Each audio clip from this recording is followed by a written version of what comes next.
Oggi abbiamo bisogno davvero tanto che arrivino i ristori, che arrivino i sostegni economici che il governo aveva promesso e che insieme abbiamo progettato attraverso il Recovery Plan.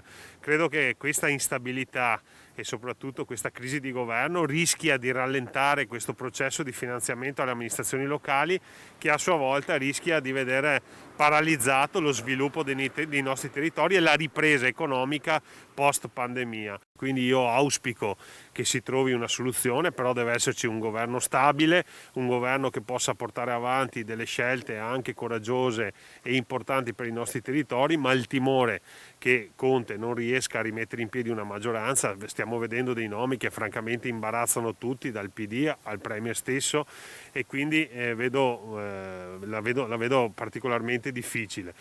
Non dobbiamo aver paura però di tornare alle urne. Se in questo momento non c'è una maggioranza, si corra presto al voto e così ci potrà essere una maggioranza stabile.